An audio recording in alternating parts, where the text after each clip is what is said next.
The news with Martin Lewis.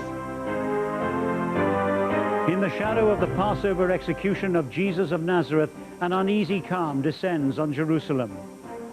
Life returns to normal as the holy city gets on with its holiday in spite of rumors that Jesus may still be alive. Controversy follows the rabbi even beyond the grave as rumors sweep Jerusalem that the dead man's body has been snatched. Governor Pontius Pilate and Chief Priest Caiaphas claim credit for keeping the Passover peaceful. Back in Galilee, is it all over for the Jesus movement? And how will history remember its turbulent rabbi? And I don't think history will remember much of him.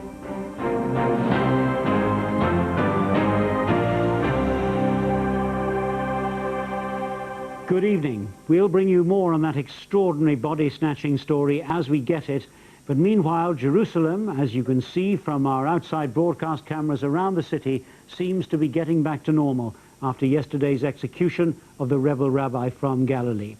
A joint statement issued by Governor Pilate and the chief priest says they regret that the punishment had been necessary, but are relieved that a dangerous situation has been satisfactorily defused. This from Richard Lindley. At the house of the chief priest, they were holding their breath last night, waiting to see if the crisis had been nipped in the bud or if their actions would trigger new unrest. The streets where only hours earlier Jesus had dragged the apparatus of his execution to Golgotha were quiet. It was as if the holy city was deliberately obliterating the memory of an incident which threatened to cast a gloom over the Passover celebrations and put at risk the delicate balance of power between the Jewish and Roman authorities. At Bethany, on the outskirts of Jerusalem, for the last week the official headquarters of the breakaway Galilee sect, there was silence. Jesus' followers seemed to have scattered, though some of the women whose presence among them has caused much comment were said still to be at the house. At the fortress where Pilate lodges when he has to come to Jerusalem, a city is said to detest almost as much as he does its citizens, there was quiet satisfaction that the matter had been dealt with in a firm but essentially fair manner. Pilate himself is reckoned to have played his cards brilliantly. He's avoided the charge of anti-Semitism levelled at him by his rivals in Rome by his offer of an amnesty yesterday. And since it was the Jews themselves who chose Barabbas instead of Jesus to benefit from that amnesty, then Pilate can claim that as far as the Jesus problem is concerned, his own hands are clean. This is Richard Lindley at Pilate's headquarters in Jerusalem. Today's joint statement from the governor and the chief priest is widely seen as an attempt to cope with the public backlash against yesterday's Passover executions. The Jewish hierarchy claimed that Jesus committed blasphemy in disrupting the temple and prophesying its destruction. His refusal to deny that he was the Messiah was also highly provocative and possibly blasphemous in itself. But civil rights activists point out that neither of these crimes is punishable by death under Jewish law. So was the rabbi really executed under the rules of Rome? Pilate's view is that Jesus was calling for a tax strike in the notorious interview when he seemed to set limits on what, in his words, should be rendered to Caesar. But it was Jesus' alleged claim to be king of the Jews that was the ultimate treason. And this was the charge published on the death warrant at the execution site. So, did Jesus have to die? Earlier tonight, before the news of the missing body broke, I spoke to our special correspondent David Jessel, and I asked him if the execution had been really necessary. Well, not necessary perhaps, but I'm afraid inevitable. The Jesus movement was really threatening to get out of hand. Man himself was always careful not to go too far. I understand he never actually said he was the Messiah, never actually claimed the Jewish throne. But Passover is a notoriously volatile time. If Governor Pilate lets this tricky province boil over, that's the end of Pilate as far as Rome is concerned. And if Pilate can't rely on the chief priest Caiaphas to keep the lid on his people, that's the end of Caiaphas.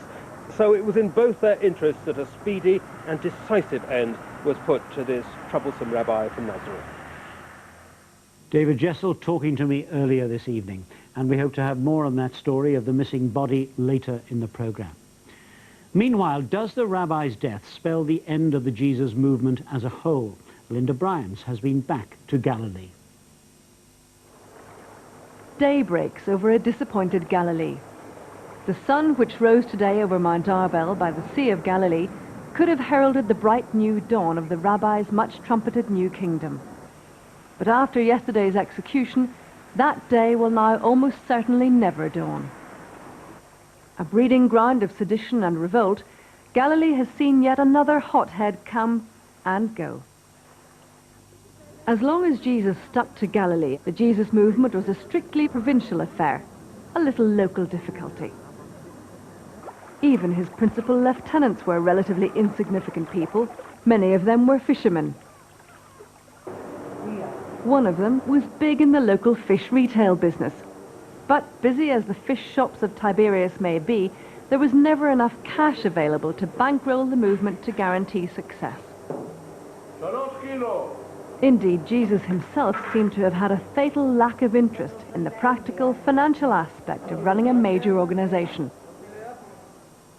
It was only when the group moved to Jerusalem and at the height of Passover that they suddenly became a danger.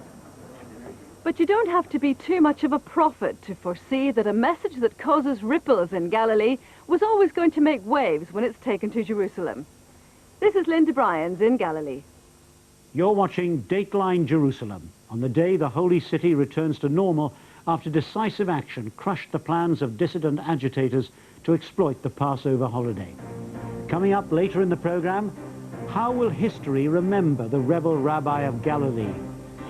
And more on that breaking story, the mystery of the missing body. Fanatical supporters of the rabbi are now saying he may even have survived crucifixion.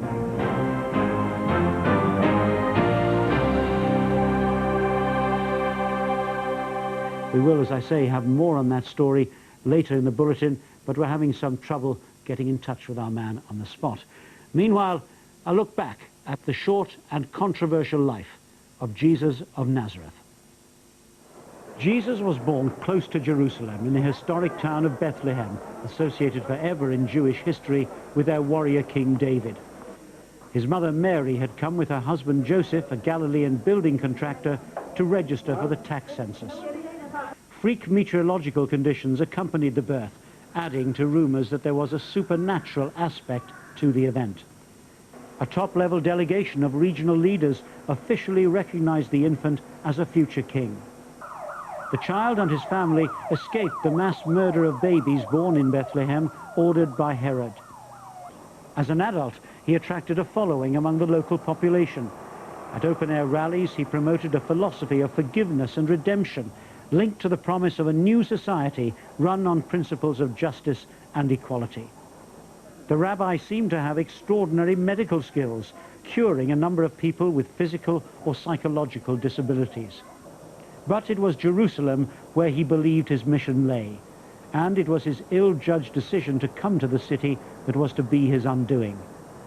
Jewish affairs expert Tal Ilan assesses the rabbi's impact. During the Passover, Jerusalem is usually full of all kinds of troublemakers. We've seen people like Jesus before.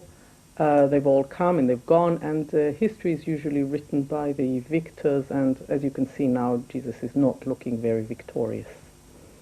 Well, we can now bring you more on that astonishing allegation that the body of the executed Rabbi Jesus has been snatched.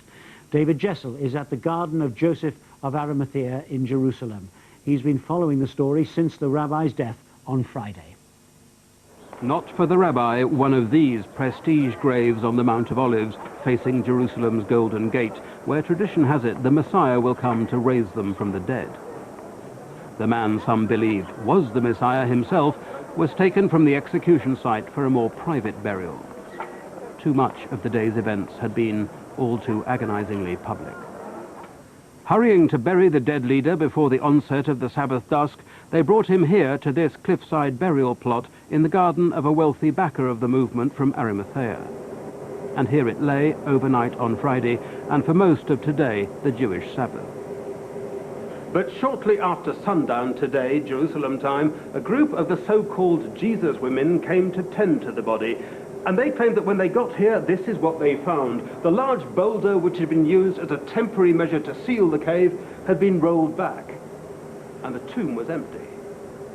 As you'd expect, there are many different rumors surrounding the alleged body snatch. It's possible that the body has been taken away for reburial in a more suitable place. It could be the authorities have removed the body to prevent the grave turning into some sort of shrine for fanatics. Or even that surviving members of the Jesus movement have taken the body in order to claim that their leader has kept his promise to rise from the dead.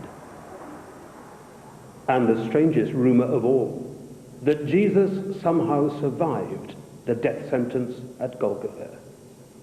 This is David Jessel at the empty tomb in the garden of Joseph the Arimathean. The disappearance of Jesus' body raises serious problems for the authorities. Michael Greenspan has just sent this report. Immediately following the execution, armed guards were posted outside the cemetery. The fear has always been that the grave could become a rallying point for extremist agitators. That fear becomes all the greater after intelligence reports over the last few days, which quote the Nazareth man as predicting not only his death, but that he would actually return from the dead and continue his teaching. However irrational the claim, in this most intensely spiritual of cities, cults can grow up overnight. Jerusalem's a town which echoes to the drumbeat of rumor, the rhythm of fanatical faith. The literally death-defying claim of the Jesus movement was already gathering momentum even before the execution of its leader. Here in Bethany, the Jesus movement's Jerusalem headquarters, the story that he revived his landlord Lazarus from the dead is gaining currency. If people were to begin to believe that Jesus too had defied death, then whatever the truth of the matter, his message would become considerably more powerful and a considerably greater threat to the religious and political authorities. This is Mike Greenspan reporting from Bethany. Just a few moments ago, the chief priest's spokesman appeared on the steps of the palace with his official reaction. Our cameras were there. The Caiaphas have the body removed. The chief priest and the Sanhedrin would like to stress that they have no responsibility whatsoever for the body of the executed rabbi, nor do they have any knowledge at all of its present whereabouts. Well, was it done on Pilate's orders? Absolutely not. But you had guards posted, didn't you? Yes, there were guards there, and it is unfortunate that it seems that they were not aware of the body's removal. You may rest assured that disciplinary action is being contemplated. But ladies and gentlemen, let me tell you this now. The Jesus incident is now closed. But what happened? Well, the newspapers would have you believe otherwise. The Jerusalem Post has just rushed out a special edition with the headline, Missing Believed Alive. And Haaretz leads with Life Beyond the Tomb. We will, of course, have more on that dramatic story tomorrow. Meanwhile, from all of us here, good night.